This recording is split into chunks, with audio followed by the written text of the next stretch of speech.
What is going on, you deceptively dashing donkeys? Welcome to this week's episode of Total Pod Mode. My name is James, also known as Mr. Bames, and I'm joined as always by the wondrous Will, also known as whodahfunk. What's up, guys? Good to be here for another episode. Welcome, good sir. How are we doing? Recovering from the flu, actually, this week. It's been kind of rough. I don't know if I sound rough on the mic, but I am definitely fit enough to sit here with my good friend for another week and crack on through another episode of Total Pod Mode. That's what we like to hear. How about you, buddy? I'm not too bad, thanks, man. I'm not too bad. Achy body. All self-inflicted, though, so it's Gym fine. ache. There you go. Yeah, has to be done. So, any war stories this week, mate? Any stories from the trenches? The battle rages on. Nice. I have actually unplugged my doorbell now. I did take your Nice. advice because that has saved me some hassle. However, I am still ringing my own doorbell to trigger my neighbor's doorbell as well. I think good. that is probably the next course of action. So now I've made this a one-way affair. I have missed several packages in the meantime.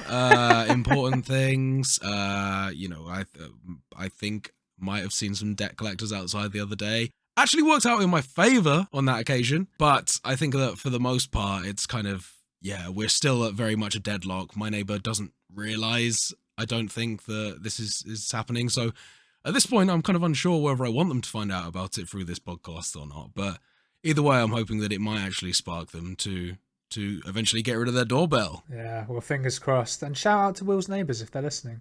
Take the fucking hint. Get rid of your doorbell. Take the hint. Fingers crossed it doesn't drag on too long, but we'll see. Campaigns can last a long time sometimes. But away from the war stories, in this episode we got the usual catch-up, we got the usual bit of news, and then of course we jump back into Death Stranding. What are we going to do this time? Who knows? Stick around to the end to find out. But first, let's hit those socials. You can, as always, find the podcast on Spotify, Apple Podcasts, and pretty much anywhere else you get your podcasts by searching for Total Pod Mode. We also post regular video content of our playthrough stream highlights as well as the podcast on our YouTube channel, Total Pod Mode. You can also find us on Twitter by searching for @TotalPodMode, all one word. And whilst you're there, you can find me at Mr. Bames, and I'm also on Twitch under twitch.tv/MrBames_TPM. And you can find me at whodahfunk on Twitter, and I'm also on Twitch under twitch.tv/whodahfunk. Now then, catch up time! So Will, let's hear it, man. What you've been playing this week? If you've been able to play stuff, of course, given your flu. So no, I really haven't been able to play very much at all this week. It's only today, actually, that I managed to squeeze in just a tiny bit of time before the pod. But I'm pleased to say that I did manage to check out the Resident Evil 4 Chainsaw demo. Oh, yes. Tell me more. I'm very excited to hear how this was. So this is the demo that released yesterday on the 9th of March. It includes sort of the very early portion of the first game. James, you, after playing this as part of the Games Challenge last year, you'll remember the initial section where you are kind of escorted in the car by the two police officers, arrive at the house, and then you progress all the way up to the very first village scene where you fight a load of villagers, the bell rings, and everyone kind of disappears. Yeah, that's essentially the span of it, is the very first encounters. So basically this first sort of hour of the game, maybe, generously. Oh, no. God, maybe like the first 15 minutes of the game. And that was about as long as the demo took me to get through, actually, about 15 minutes. But it did give me an opportunity to see and make a few observations about the game. Nice. For one, there is definitely quite a few different bits going on, more so than I anticipated. Okay, such as? So the map layout to certain areas is almost identical. However, certain buildings have different layouts. There's a bit more complexity to the map design. Okay.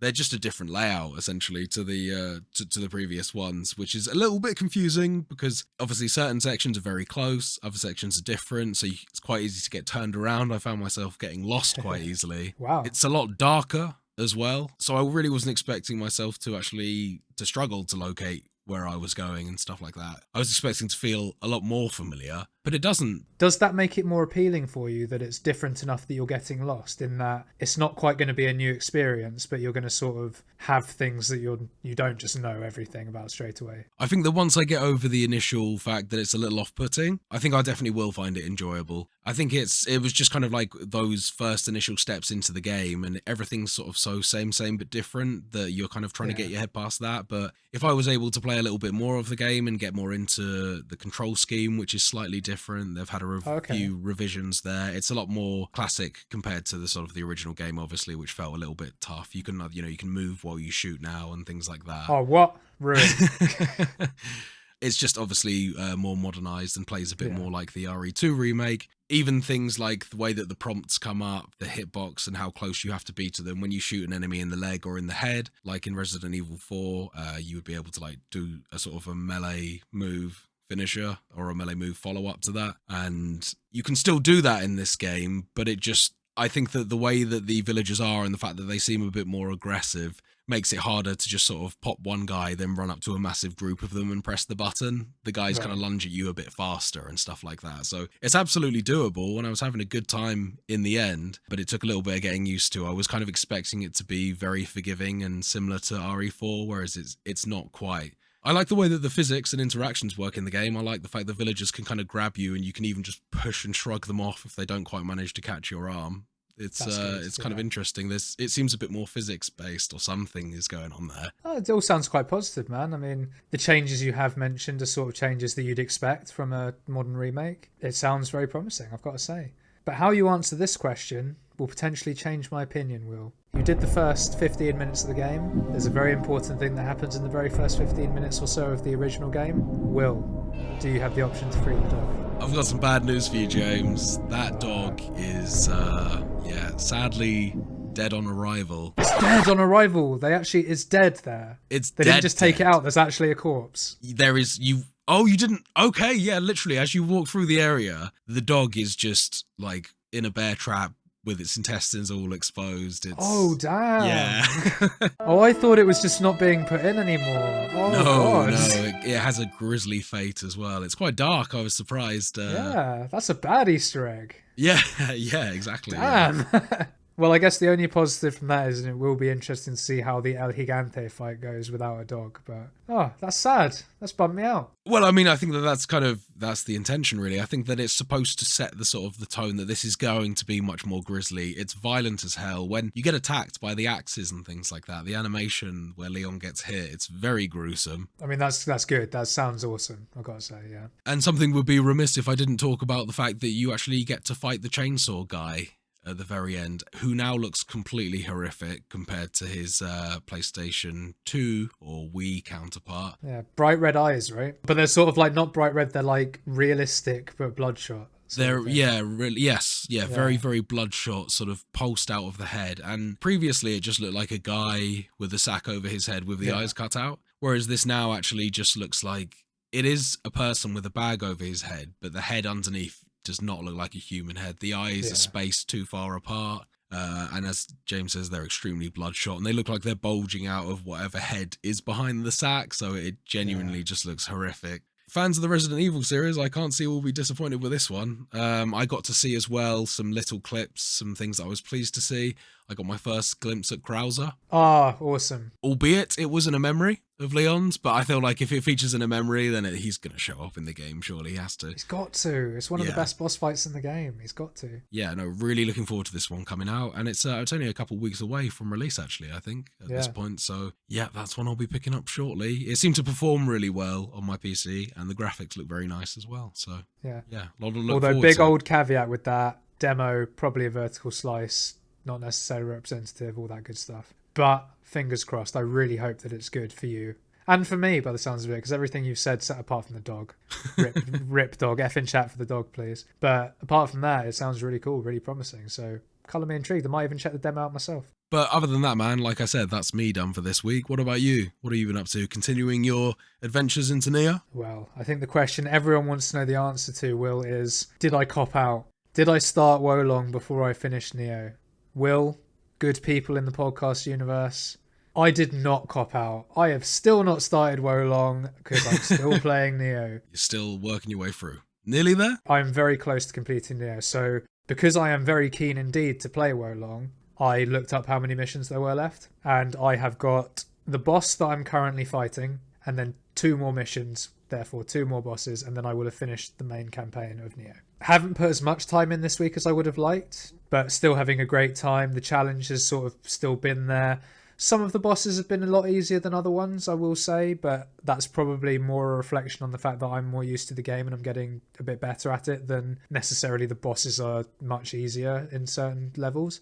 Not really a great deal more to say than I said last week, and it still plays fantastic. I'm still using the spear and having so much fun. I've unlocked a few more powers and moves with it because you get skill points that you can unlock different combo moves, because you know in Neo you don't just have a single stance, you have the high stance, the mid stance and the low stance. No, I forgot about that. Oh, fair well. So very briefly, low stance allows you to be very quick and agile, so it's more of a counter stance. Mid stance is sort of normal attacks, and high stance is slower but more powerful. And you can unlock different sort of combo moves that you can do in all the different stances. So you might be holding your block button and then you press one of the face buttons to do something cool. It might be a cool counter. It might be, there's one with the spear in particular where you can use the spear to flip yourself over the enemy and go behind them, so you can then attack them from behind. But yeah, it's, you know, great fun with the spear. I'm imagining that if Wolong has some sort of spear weapon, which I think it does, I'm pretty sure the trailers and stuff they were using. Oh, yeah, no, I definitely. Well, I remember seeing a staff at the very least anyway, Yeah. so I assume so. So I'm probably going to fuck with that when I play Wolong, but I don't want to think too much about Wolong because I've got to get this done. I'm so close. Remain focused, brother. Oh, I will, man. I reckon this time next week I'll have finished Neo and I'll have started Wolong. So yeah, that's really it. Apart from that, I have just played a little bit of Death Stranding, which we'll get into a bit later. So, unless there's anything else, I think we're all done with the catch-up. So let's move on over to some news.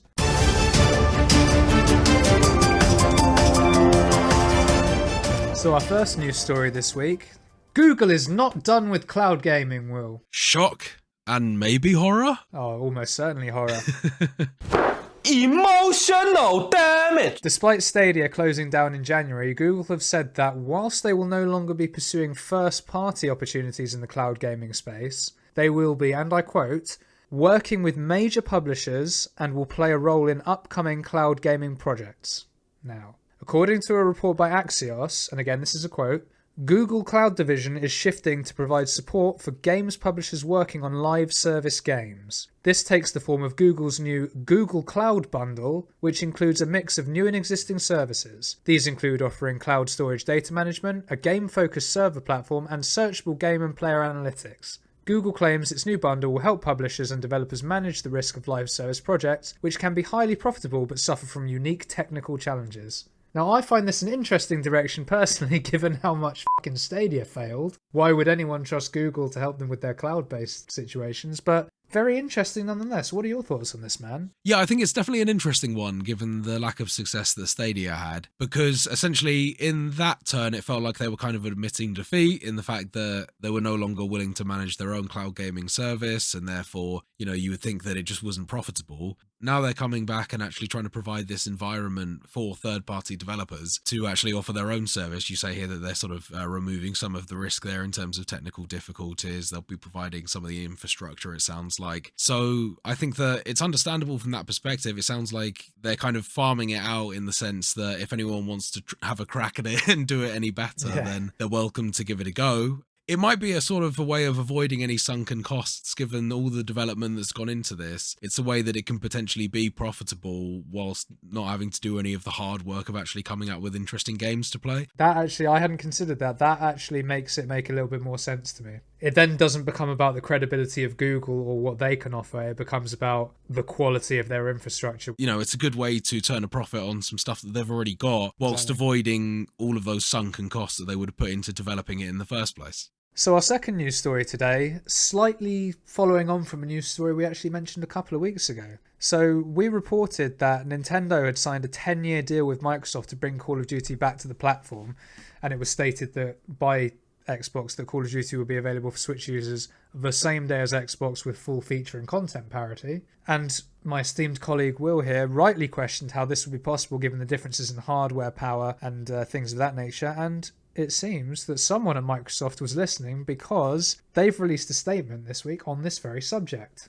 Now, I should probably start this by saying they've released a relatively lengthy statement on this and have managed to say absolutely f*** all in that statement. Okay. It's really impressive. I take it there's no definitive answer as to how they're going to get Warzone to run on the Switch, is there? Or? No definitive answer. What they've essentially said is, Fortnite works on the Switch, so there's no reason why Warzone can't. Of course, right? Yeah. You know? Okay. I mean, Apex does run on the Switch, which is I was impressed at that. The article I have here from our good friends Gamerant says that to persuade the CMA that it's dedicated to following through with the agreement, a Microsoft filing features a summary of its plans to bring Call of Duty to the Nintendo Switch. Microsoft have said that the Warzone engine is optimized to run across a wide range of hardware devices. That is true. That is true. A bunch, all the consoles, bar the Switch. Yep, including diverse PC hardware. Again, very true. They have to account for a lot of different specs. A lot of games are, but yes. But then without going into any detail whatsoever, they just say, it's more than flexible enough to work with the Switch. Okay. So it's going to obviously be extremely graphically toned down. Oh, yeah. They cited Fortnite as the example for sort of online service games that work really well. That's got cartoon graphics. I would imagine that Warzone will be not quite down to that level, but it's going to be a lot more washed out than on the console or the PC, I would have thought. There's no way they can run it at full whack, right? Not on the current Switch, anyway. Yeah, no, there's absolutely no way that they would get a decent-looking Warzone 2 on a Switch. But I think that it'll be one of those ones where it will look passable, and for a lot of people that are playing primarily on the Switch, it's just not going to be an issue, playing it on a smaller screen. It's one of those ignorance is bliss sort of things. It looks fine until you see it played on a 4K monitor and that sort of thing, and then it becomes a little harder to bear. But I think that it'll be an interesting one to see. I'll definitely give it a go, just like I did with Apex Legends. I just had to see just how much they'd managed to squish the game down to make it run on the Switch. And how was Apex on the Switch? So I played it using the Switch Pro controller, so the controls were solid. It was mostly just an issue with things like the resolution was just really bad. It was really hard to see people from a far distance away, just because even when zoomed in, they were tiny little dots on the screen sort of thing. Screen resolution was a problem, as well as the frame rate just overall was choppy sort of thing. Not terrible, but yeah, not a stable 30 either. No, but noticeable enough that in a game that requires you to have at least a modicum of accuracy. Yeah, I don't like playing competitive games where the frame rate's choppy. I just can't deal with that. No, that's understandable. But it was worth a go, and I was still impressed to see it. I was thinking that there's definitely people out there that would have a fun time playing it. So yeah, if they'd managed to get Warzone 2 on there, fair play. I'll certainly check it out for about 15 minutes. Honestly, I think we probably need to see a bit more information on the games, the specs and all that good stuff, and maybe even some gameplay footage when they actually port it over before we make a full judgment on it. I just don't see how it works. I just don't, personally. But hey, we'll see. But our final news story today, we finally have a confirmed release date for Starfield. Now, I say finally because we've already had two and they've both been missed. So, Okay.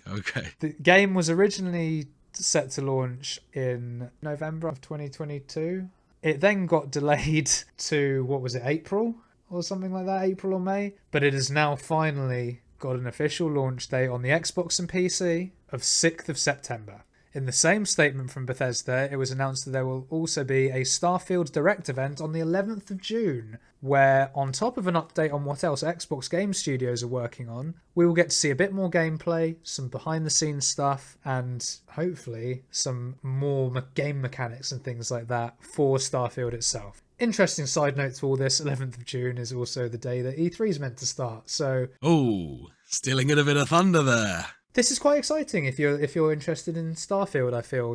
Nice to actually have a firm date, assuming it doesn't change again, of course. And hopefully with this Direct, we might see some things that make me, at least, personally a bit more excited. What are your thoughts on this, man? I know that initially we had the same sort of not great impression of the game. Yeah, I did actually get to see, I think it was actually last time we discussed it on the pod. I'd seen some more recent gameplay footage than when we'd last discussed this. Yeah.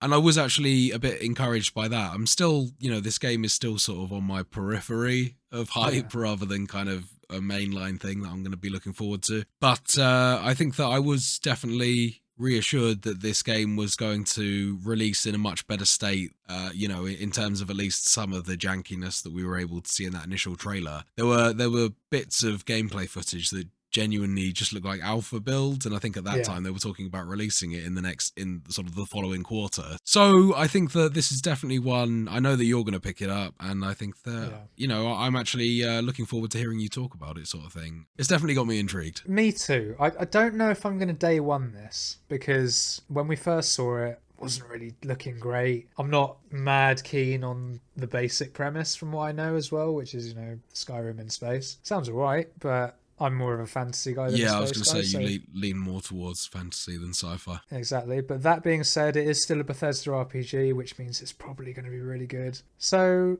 I'm hyped, but I'm sort of low-key hyped for it. Hyped within reason. I'm hyped for the fact that it's a Bethesda game more than in the actual game itself. Doesn't sound that hype. No. Measurably hyped. Yeah, I'm sort of, on a scale of 1 to 10, I'm sort of in that 3-4 bracket. You're doing this purely down to loyalty to Bethesda rather than... Honestly, yeah. Pretty much. I want Elder Scrolls 6. That's what I want. Yeah. Get Starfield out of the way. I need to consume it. Give me Elder Scrolls 6. I need it! So with all that hype, in air quotes, sort of simmered down, we're chilling out again now. We're relaxing. We've come to the end of the news. It's now time for Completionist Corner. Here we go for the Completionists Corner.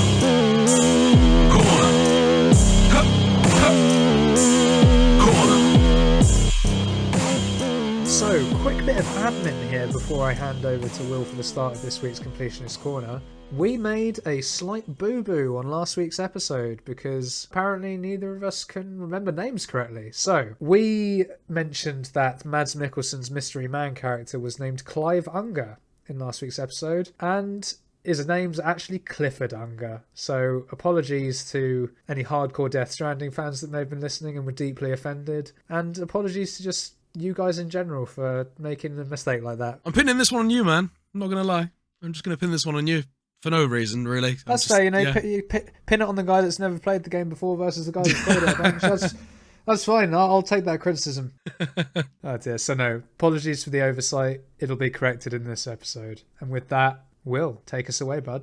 So, on this episode, Sam wakes up in his private room and meets with Deadman, who explains that there is a serious issue with his bridge baby. As we already know, bridge babies span the gap between life and death itself. Due to having technically never been born, they are considered neither alive nor dead themselves. The issue with Sam's BB, which Sam has now affectionately named Lou, is that it appears the connection they are developing by spending so much time together is affecting the bridge baby connection, causing it to move closer and closer to the world of the living. The baby is beginning to grow, become self-aware, store more memories, and develop into an actual living baby. Sam doesn't seem very concerned by this, however, Deadman explains that if this does happen, BB, or Lou, will cease to function. In order to fix this issue, the BB will need some sort of procedure to reset it, although Deadman does warn that performing the procedure may also cause Lou to lose his memories of Sam. The procedure will also take some time, meaning Sam will need to go on his journeys without BB for a while. Yeah, which was pretty hard-hitting. Gotten used to having the little guy around, And this is a tough part of the game as well, to be dodging BTs without BB to help you, without Lou. Yeah, you can say that again. For obvious reasons, Sam is not keen to relinquish Lou to Deadman straight away, and Deadman actually struggles to wrestle the pod containing Lou away from Sam. When Deadman finally does manage to pry the pod away from Sam, Lou activates a little valve on his pod and appears to sort of piss all over Deadman.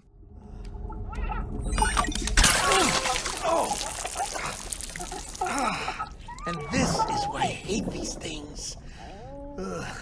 Yeah. It's kind of unclear whether it is actually piss or not. It seems to be just sort of fluid that bursts from the pod, but I think that that's clearly meant to be the implication. Yeah, it's very reminiscent of the stereotypical scene that you may have seen in like pop culture where you're changing a child's nappy and the fountain just fucking comes up. Absolutely, yeah. Gets hit like a mini garden hose. Exactly. Deadman, now covered in urine or the fluid from Lou's pod, decides to jump in Sam's shower to quickly wash off. He does this fully clothed. Yeah.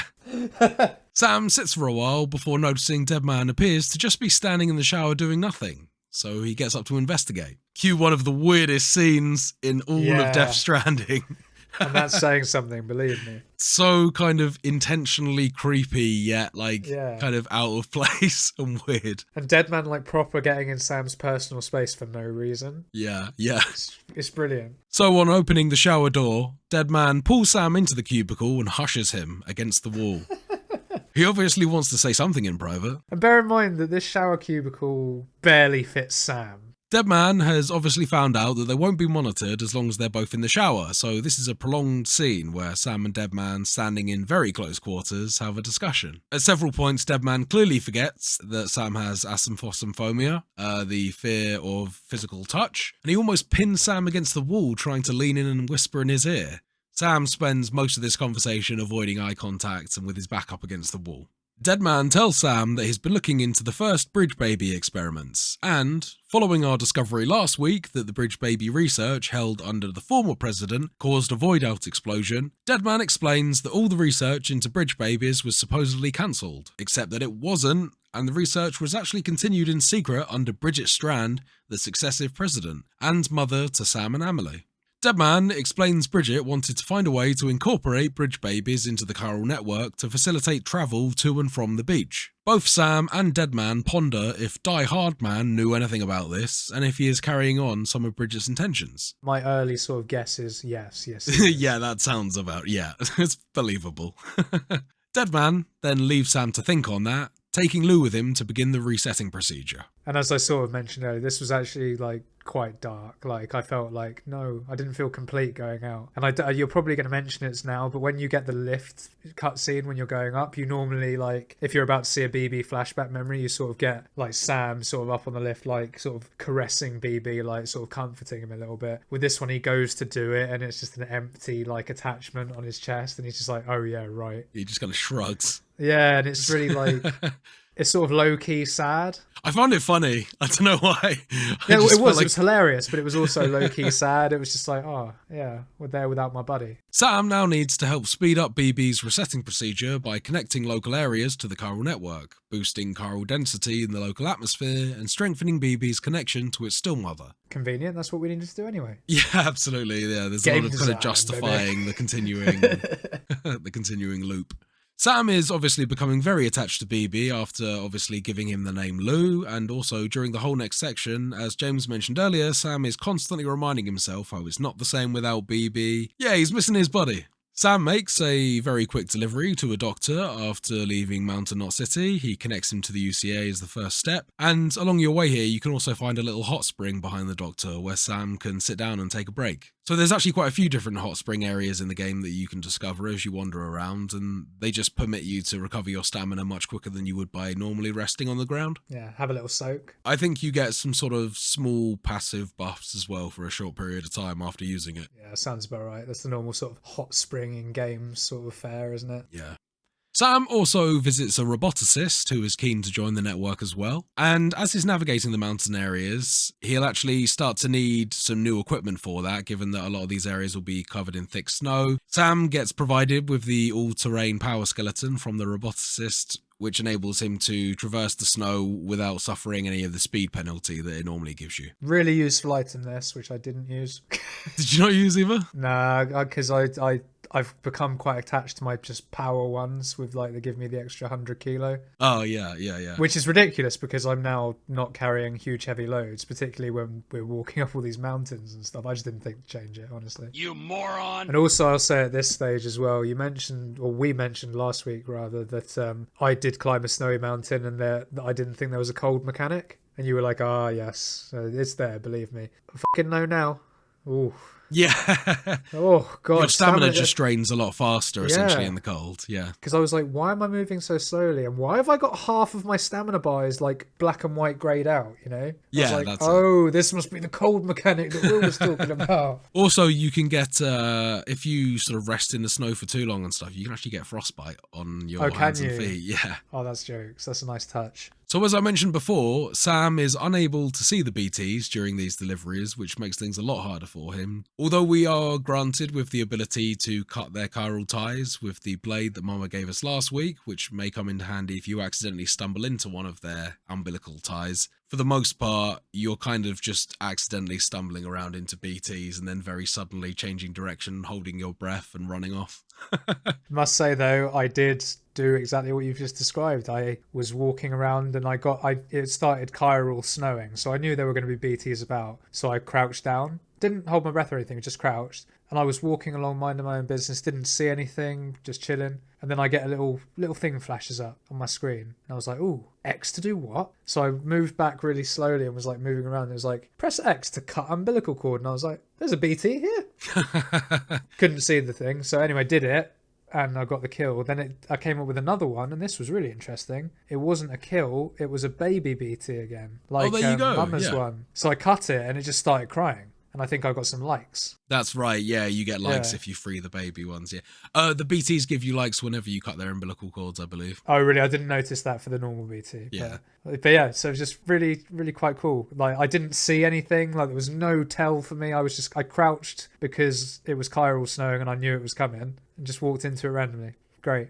And you're right, it completely breaks the game. One shot. And when you can actually see their umbilical cords, when you get Lou back, it's just insane how easy the game becomes in terms of farming those chiral crystals. Is this easy mode? Sam then gets an order to deliver antibiotics to the wife of a mountaineer up in the mountains, unsurprisingly. Oh, this motherfucker and his trek of a journey. Jeez. Sam travels all the way up the mountain to reach the base, and the mountaineer's wife is actually the person who needs the antibiotics. She is pregnant and in bad health. The mountaineer asks you to go to the doctor to retrieve a medical device that will help the mountaineer's wife deliver her baby. So, onwards Sam travels back to the doctor and he brings back a couple of devices that, when combined, will allow the doctor to remotely deliver the baby from the safety and comfort of his own shelter. Which is madness to me. Damn, this chiral network's powerful, you know? I imagine it's just going to be like, you know how the drones are just those kind of carrying crates with human legs that they do?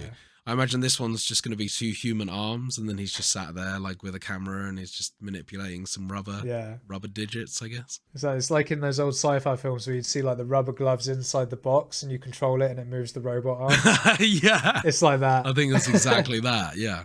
This was probably the hardest order to date, in my opinion, for the simple fact that from the mountaineer to the doctors back to the mountaineers again, if you haven't got a zip line in place, is an insane route. So many mountains and rock faces to climb up, and yeah, it's a lot. It's a lot. And BTs to get through without your bridge baby Lou as well. Exactly. Like, and this sounds like a complaint. It's not. I thought it was excellent level design, really good challenge. Just wish that I'd built a zip line on my first trip. That's all I'll say. Even if you did, it would have still been difficult and you'd have only been able to save yourself at most half of the route, just because the mountaineer doesn't join the network until you've brought him the doctor's equipment the second time round. Exactly. So he wouldn't even join to the network and allow you to build that zip line all the way to him just yet, unfortunately. But you could have saved yourself about at least a third of the trip. Maybe half. You could save yourself getting halfway up that mountain. Yeah. That's the hardest bit, yeah. I made that same mistake. Another online player actually left a zip line at the top of the mountain. I just kept on forgetting to put one on the bottom. So I could have saved myself a bit of struggle. But no, as you say, the pleasure is in the journey, isn't it? Sort of thing that you have to get around the environment. It's fun. Yeah, and the pain in this instance too. The mountaineer then goes on to ask Sam to make a delivery to another recipient, one that is not yet connected to the chiral network. So, onward, Sam travels to the photographer and drops off her package. After that, the photographer asks Sam a special favour to retrieve her father's camera, which she lost while she was being pursued by terrorists in the nearby fields. Sam sneaks into the camp, this time armed with non-lethal assault rifles, so this is kind of a time to actually get stuck into some combat in the game outside of boss fights now. Did you find yourself in a similar predicament, James? I certainly did, and I've thoroughly enjoyed taking the one person out because I learnt a new game mechanic in this fight. Did you know, Will, that if you look at an enemy and you use the button that you can use to shout, to communicate with other porters, that you can distract said enemy to come to you by themselves? Yeah. I did not know that you could do that. Right, okay. And I accidentally did it. I didn't even mean to press the button, and I saw him come in and I was like, oh, this is excellent. So I distracted him like up a hill away from all his mates. Ah, okay. Popped him, got the camera, but everyone else was then alerted. So I was then on top of like this mountainous bit, like shooting down on people, running away a bit, then turning around to pop the people that are firing behind. It was so fun. Once you get access to those guns, it changes up the game completely, doesn't it? And it also really makes the does. game instantly feel a lot more recognizable. Kind of, Yeah. you're shooting stuff, you've got to worry about your health far more and things like that. Yeah, get some headshots. And it's worth saying the gunplay in this game, whilst not the best I've ever played, once you're used to it, it is very satisfying. Yes, absolutely. Yeah, for a game that has little to no focus on gunplay at all, it's surprisingly okay. Yeah. It's excellent when you consider that. Yeah. But in terms of just like general gunplay, 6, 7 out of 10, pretty good. Works perfectly for what the game needs. Yeah. So Sam, as we described there, through various non-lethal but still violent means, manages to retrieve the camera back from the terrorists. And shortly after, Hartman calls Sam and tells him that the camera he recovered had some pretty interesting information on it. The photographer's father was actually looking into the origins of the Death Stranding as well. And there is a photo on the camera of cave paintings which shows a whale. Although, based on Bridges' records, the locale would have been far too far from the ocean for the painter to have witnessed a whale. This actually suggests that it's not a cave painting of a whale, but instead that Neanderthals have experienced seeing beached things and a Death Stranding previously. This game just keeps on getting more and more complicated. Yeah, we're starting to uncover now that this extinction event of the Death Stranding is not the first one that this Earth has gone through. Deadman calls Sam and explains that Lou is almost ready, and it sounds as if he's got a little attached to Lou during his testing as well. You can tell he's just speaking a lot more softly about the baby and being much more friendly towards it in general, as opposed to before where he was just treating it like a piece of equipment. A tool. I think he literally called it a tool. Yeah. Yeah. He says that Sam has one more site to connect to stop the chiral levels fluctuating in the local area, and after that, Lou should be good to go. Finally. The mountaineer then emails Sam, asking him to pay a visit and collect an order. So, Sam heads back again.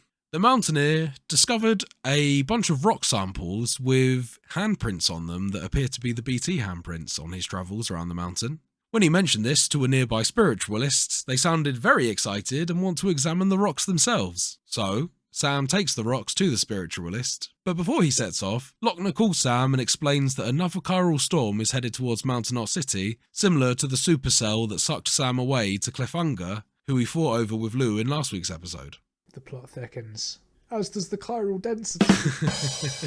Sam travels through a whiteout snowstorm before arriving at the spiritualist shelter. So this is actually quite another cool bit in the game. You get to see a new weather condition here, the whiteout blizzard. Yeah. And it truly is a whiteout. You can't see anything in front of you. You can probably maybe see about any rocks about a meter ahead, but other than that, everything is completely coming out of the blue here. Yeah. Very strong winds as well, which are affecting the controls. So Yeah, and your stamina. yeah, absolutely. It's really nice to see just how many different ways they can think for weather conditions to affect the gameplay, you know, beyond just having a visibility meter or whatever like that. Yeah, and what was also really cool about this is, as much as they could do it with a whiteout, it literally came out of nowhere. Yeah. It felt like 1 minute I was just walking in the snow, it was a lovely sunny day. The next, all I can see is a rough outline of Norman Reedus, and as Will says there, generously a meter in front of you. Generously.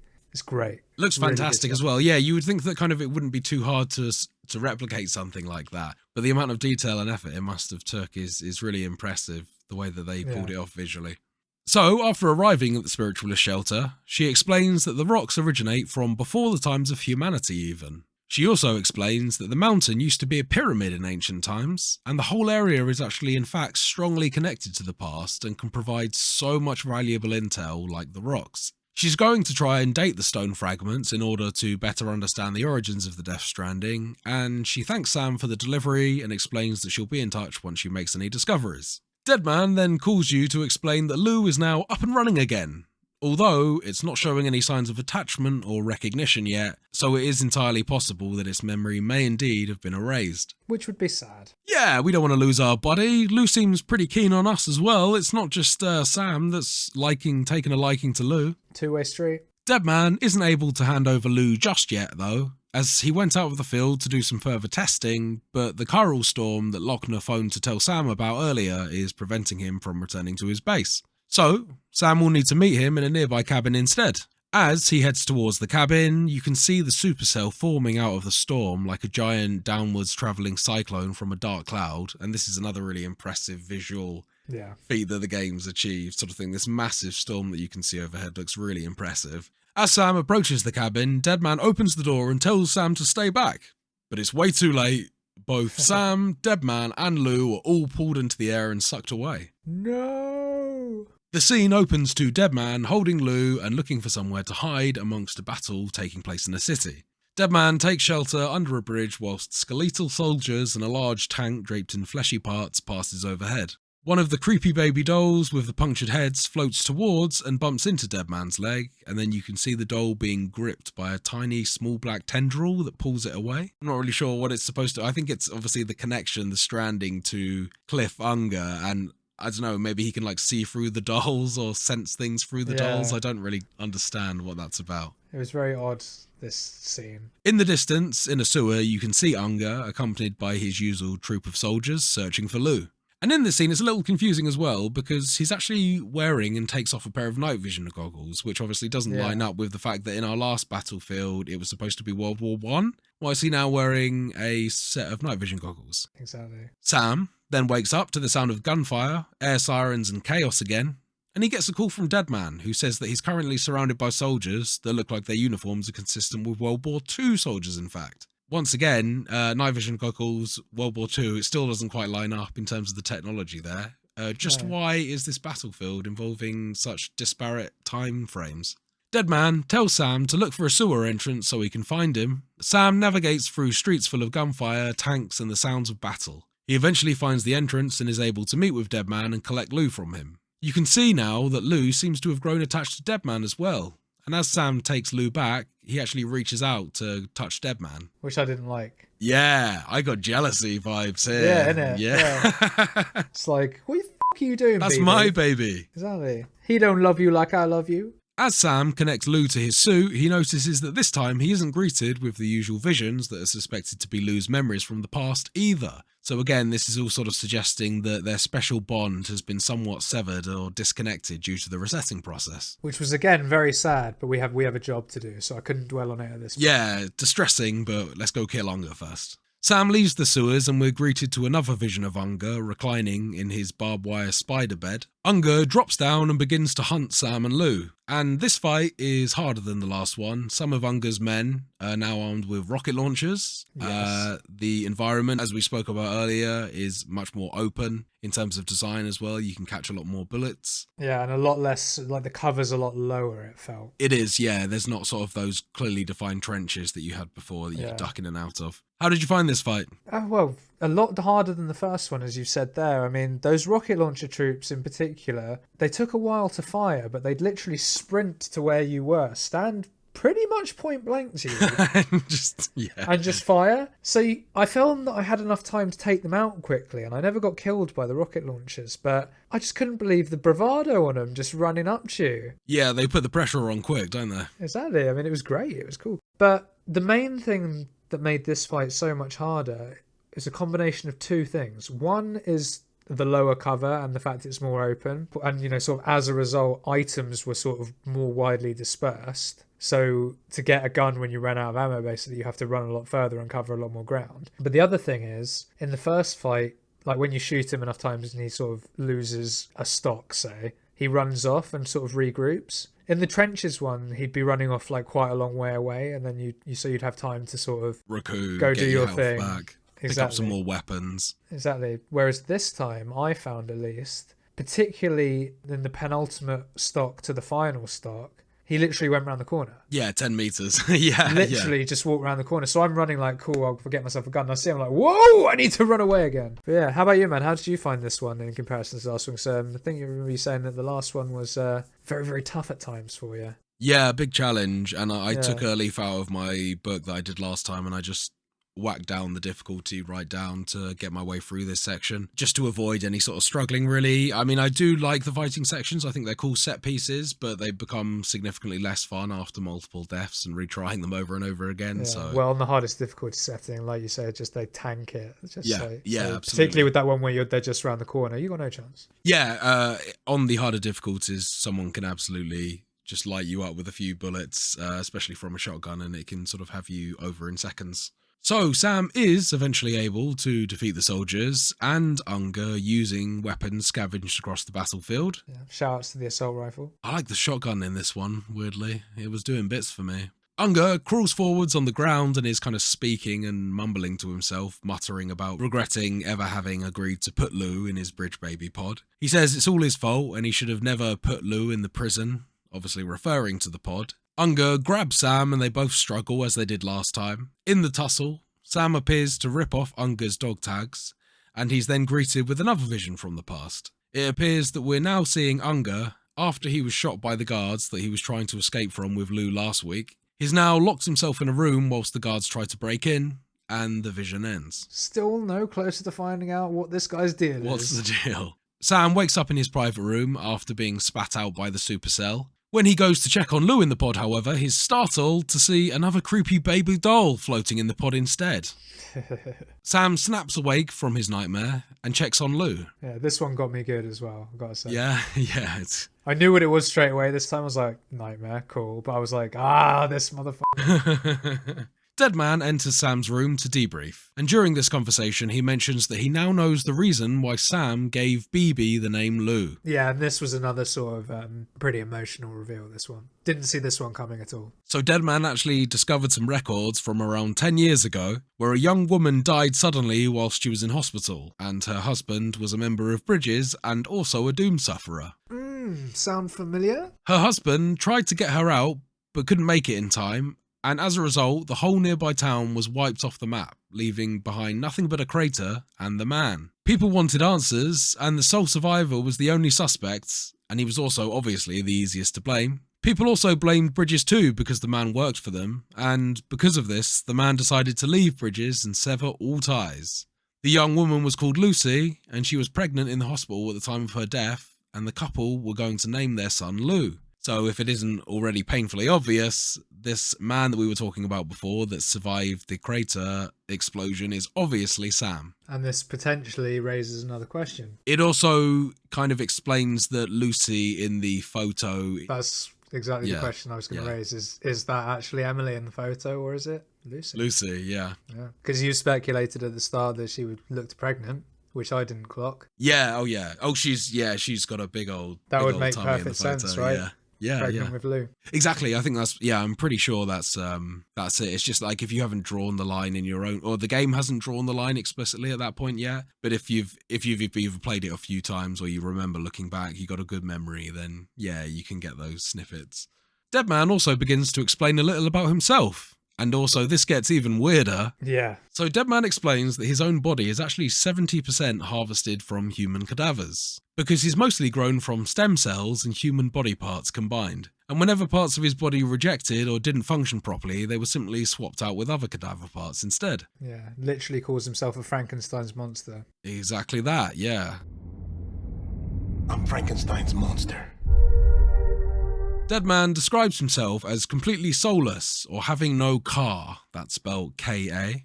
So people in Death Stranding recognise the ancient Egyptian conception of the soul, whereby a being is made up of the body, known as Ha, and the soul, known as Ka. Deadman is all Ha and no Ka, all body and no soul. He was made in a lab as a sort of Frankenstein's monster, as James mentioned earlier. This also means Deadman has no beach, no mother, and no afterlife. Obviously, the implications there is that when you die, your soul or your car goes to the beach. He explains this is why he's so obsessed with learning all about the Death Stranding, which is a pretty good reason for me. Deadman also shows Sam the dog tags that they had to pry from his hands whilst he was passed out on returning from Unger's beach. Clifford Unger was actually a US Special Forces soldier fighting in Kosovo, Iraq and Afghanistan. Which again brings into question why all these references to World War I and World War II if this guy couldn't have even possibly fought in those wars given his appearance and age. Yeah. Whilst Sam ponders this and takes a shower, Hartman calls him and explains that Ha, or our bodies, all occupy the same world, but Ka, our souls, have their own beaches.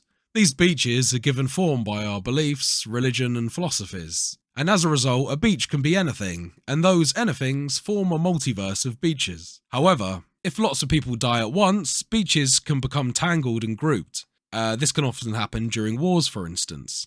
And on a beach, you experience a cycle of these memories endlessly, like a record player. This, again, is sort of reflected when Sam is joining the various beach battles, like the initial one. He's watching a sort of an ongoing battle on the front lines that just seems to be repeating itself over and over. Sam then packs up his things and proceeds out of his private room for his next mission.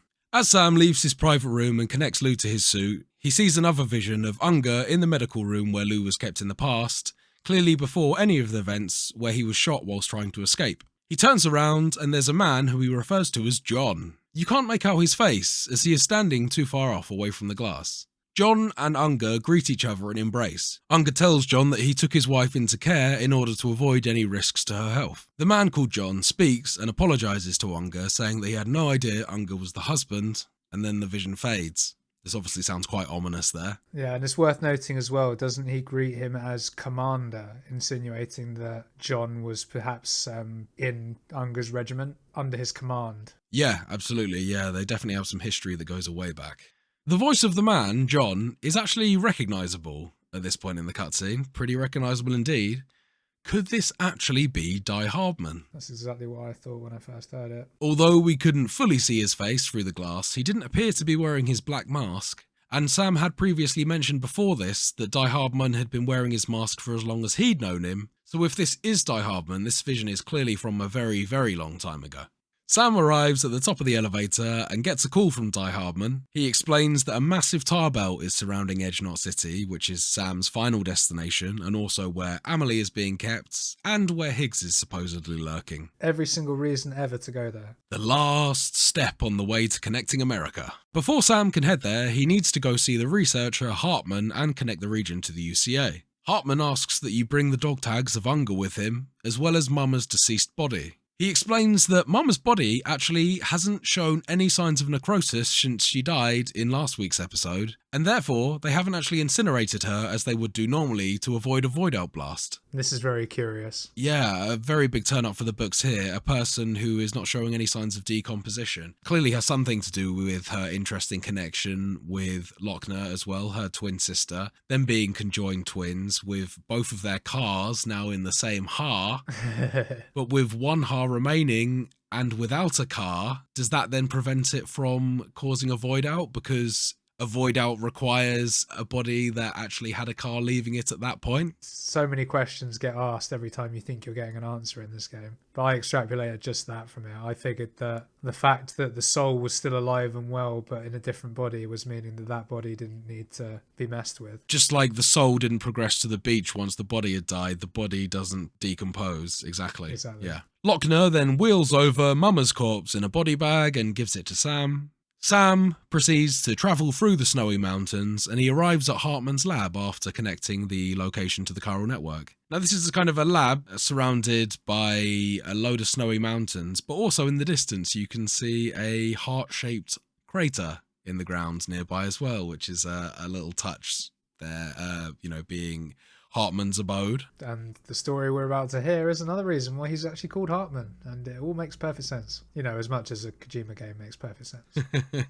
Sam enters Hartman's lab to drop off Mama's corpse. When Sam enters, there's a timer that you can see which is labelled time remaining until resuscitation. Hartman is lying unconscious in his chair as Sam enters. In the room is a massive collection of information, models of BTs, DVDs, CDs, skeletons of creatures from the past, etc. Sam notices on the PC monitor that it says cardiac arrest, and Hartman actually has a defibrillator device attached to him that pulses and resuscitates him as the timer hits 0. Hartman suddenly springs awake and greets Sam. Hartman explains that his heart stops beating every 21 minutes, and he technically dies over the next 3 minutes, where he actually spends that time visiting the beach before his defibrillator wakes him up again. Because of this, he technically dies 60 times a day, and uses those 60 visits to the beach each day to search for his deceased family. Hartman explains back in the past that he was in hospital for heart surgery. He has a rare genetic condition known as myocardial chordoformia,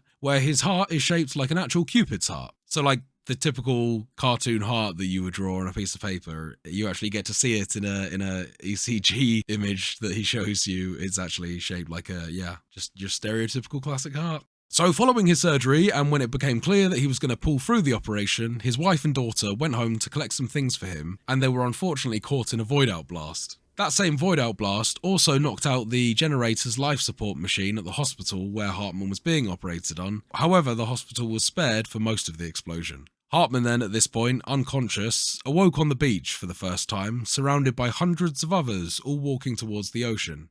These are obviously all of the other people that died in the void blast that killed his wife and daughter.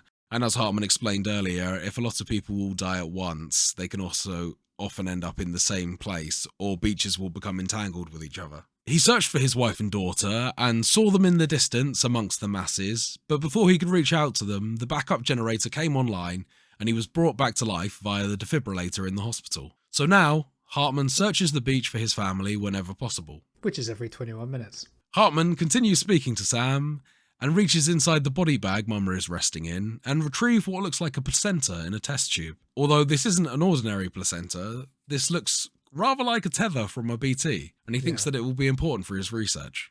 Hartman goes on to explain that if there's enough desire to remain within the beach, and feelings and emotions are focused and powerful enough, they may give rise to an entirely different beach. Even a collective purgatory for an army of the damned, like Unger's beach. Unger's misery and hatred, combined with Lou acting as a catalyst, have brought the battlefield beaches into existence. And Hartman actually suggests that Higgs probably has something to do with all of this too. That damn Higgs. He's got his fingers in everything, this guy. Yeah. Before we know it though, 21 minutes are up, and Hartman asks Sam to relax until he comes back. Whilst Hartman is unconscious, Sam is able to explore Hartman's room and examine his collection of BT and Death Stranding paraphernalia. So this is kind of like a little bit of a mini-game section, really, where you can just kind of click around the room and observe various things. You just earn likes for kind of focusing in on the various bits of detail around the room, like the skeleton of the whale or pictures of Hartman's family. Yeah, or Mama's corpse. Or That's right. Or the defibrillator itself, yeah. It was quite fun. Yeah, just a quick way, to get Killed a bit more 3 detail. minutes, isn't it? Yeah. Hartman then wakes up after 3 minutes and explains that there is a station with scientists researching material from before the Death Stranding. The scientists are actually from the earlier expedition as part of Bridges 1, and Hartman would like Sam to bring them the chiral network. This area is apparently the only place where dinosaurs from the late Cretaceous period can be found, and the land contains information on previous Death Strandings that they think they can use to understand the Death Stranding further. He explained that the tar belt near Edgenot swallowed up a distribution centre, and Sam will need to rebuild this in order to extend the network, and put the scientists back on the network. Before we leave, however, another 21 minutes is up. Hartman this time doesn't make it to his chair in time, and instead drops to the floor mid-sentence. His fall is actually cushioned by specialised padded floor layered all around his home, and Sam leaves. But not before taking a cheeky DJ scratch at an old-timey gramophone and incurring some penalty likes from Hartman, despite him being dead/unconscious at the time.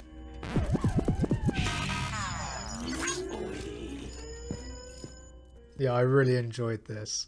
And I really enjoyed what happens just after this as well, because you get those 20 likes down, like you lose 20 likes for scratching the disc, but then as the camera pans away when you leave, you just see Hartman on the floor, like passed out with his thumb just up. Yeah. And you get 20 likes back. I just thought that was really cool. Yeah, really that's nice. probably one of the funnier parts in the game, Yeah. actually. It's very, it's very soft, but I liked it. I just thought that was great. Sam's little yeah boy as he is the... And it's a weird one because it's a very serious game in terms of the storyline and stuff like that. But then it just injects these really like little bits of humor like this, and like the whole thing we talked about earlier with Sam looking down and BB not being there and him being like, oh, like it's just little things like that. It's the right amount of humor just to sort of be like, nice, but then you don't get taken completely out of the seriousness of the story. It treads a very fine line there, and that moment of brevity is something that you can really appreciate, as you say, without it completely ruining the atmosphere. Yeah, exactly. And I've got to say, actually, this whole Hartman cutscene and sort of interaction in the lab I thought was excellent. Hartman's great. I think he's such a well-written character. Really is. And I had again, similar to the whole Mama thing, you just have no idea about their backstories. Extremely well casted as well. But that, listeners, is where I'm going to end it for this week. We are now on to what is essentially really working our way towards the finale of the game here. We are well and truly on our way to Edge Knot now. Yes, the final link in the chain. I'm looking forward to seeing where the journey takes us, man. And interested to see what happens in terms of rebuilding this distribution centre. I feel like that's going to be a lot of busy work. It's a big ask, isn't it? Yeah, well, Yeah. they do mention that you're not going to have to build the whole distribution center just because it's not feasible. Just like the Middle Knot City that you didn't have time to rebuild, you're just going to have to jerry-rig it somehow. I look forward to seeing how we do it, man. And with that, listeners, we come to the end of the show. Those of you that have made it this far, thank you very much. We really appreciate you. If you've enjoyed what you've listened to, you can, as always, find the podcast on Spotify, Apple Podcasts, and pretty much anywhere else you get your podcasts by searching for Total Pod Mode. We also post regular video content of our playthroughs, stream highlights, as well as the podcast on our YouTube channel, Total Pod Mode. You can also find us on Twitter by searching for @TotalPodMode, all one word. And whilst you're there, you can find me at Mr. Bames, and I'm also on Twitch under twitch.tv/MrBames_TPM. And you can find me at whodahfunk on Twitter, and I'm also on Twitch under twitch.tv/whodahfunk. Will, it's been an absolute pleasure. Always good to be here, man. Thanks everyone for listening so far, and we will see you next week. Until then, goodbye.